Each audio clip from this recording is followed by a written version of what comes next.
पे जो मुकुंदरा वगैरह हैं, इनमें जो जानवर थे वो भी रणथंभौर शिफ्ट हो गए हैं। इनको वापस किस तरीके से अपन कोटा की ओर वो करेंगे कि ये कोटा में आए और कोटा का टूरिज्म बढ़े, इस पे किस किस तरह की योजना बनाई है सर आपने? सबसे पहले तो मैं कहना चाहूँगा कि हाड़ौती और खासकर कोटा चंबल एक टूरिज्म के लिए वरदान है। आज हम लोग देखते हैं कि यहाँ जब चंबल पे हम लोग घूमते हैं तो घड़ियालों की भरमार है।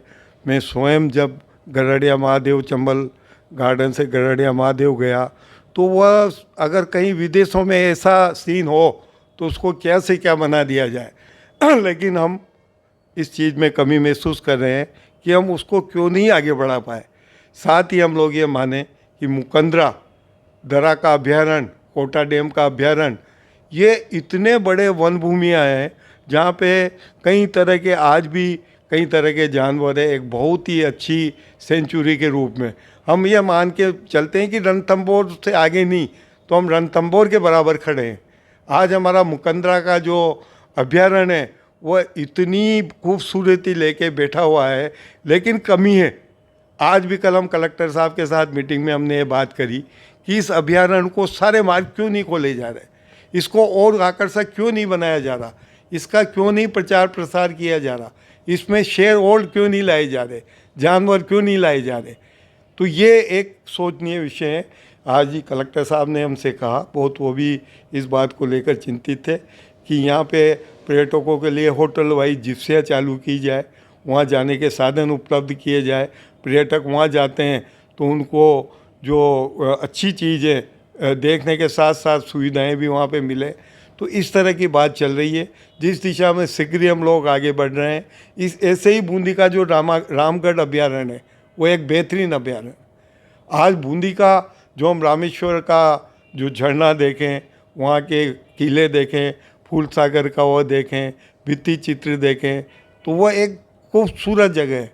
तो रामगढ़ अभ्यारण्य को भी एक तरह से आगे बढ़ाया जा सकता है। इसी तरह से बारा में भी काले हिरणों के इस तरह का एक अभ्यारण्य है। तो पूरी हाड़ौती इन चीज़ों से भरी पड़ी है और जब तक इस तरह के आकर्षण पैदा नहीं किए जाएंगे, बाहर के टूरिस्ट को जब तक 2-4-5 दिन का उनको घूमने का, नई नई चीज़ों का, पुरातत्व से लेके आधुनिक शैली से लेके और अभ्यारण्य देखने को नहीं मिलेंगे, तब तक टूरिस्ट आकर्षित नहीं होंगे। और निश्चित रूप से कोटा व्यापार महासंघ, कोटा होटल फेडरेशन की जो हमें संभागीय हम लोग कार्यकारिणी को लेकर इन चीज़ों की बातें कर रहे हैं और हम लोग इसके लिए भरसक प्रयास करेंगे कि हाड़ौती में सभी कुछ विपुल संपदाओं को पर्यटन के मानचित्र पर लाकर पूरे देश में इसका प्रचार प्रसार हो। लेकिन यहाँ के राजनीतिक लोग, आज एम बिरला जी जो अभी अध्यक्ष बनते ही उन्होंने रामगढ़ अभ्यारण्य और मुकंदरा अभ्यारण्य का जिक्र किया है कि उनके डेवलपमेंट के लिए भरपूर प्रयास किए जाए। उनके साथ बैठकर इसको आगे बढ़ाएंगे और निश्चित रूप से उन सभी लोगों के सहयोग से कोटा को पर्यटन के मानचित्र पर शीघ्र ही अंकित कर दिया जाएगा। सर, एक सबसे बड़ा अहम सवाल हमेशा कोटा के लिए उठता रहा है कि विकास के लिए जो है कोटा एयरपोर्ट का होना ज़रूरी है। तो अभी कल स्पीकर साहब, अध्यक्ष महोदय ने इनसे उड्डयन मंत्री से जो बात हुई है उसके बारे में क्या कहना चाहेंगे आप? कोटा में एयरपोर्ट होना कितना ज़रूरी है सर? देखो, आज आपने ऐसी बात कही है कि पिछले 20 वर्षों से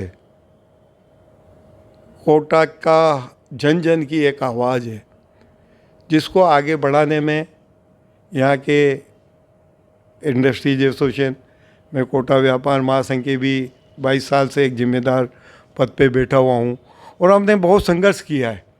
और संघर्ष के बाद में यहाँ के जनप्रतिनिधियों ने, खासकर ओम बिरला जी ने, इसके लिए भरसक प्रयास किए हैं।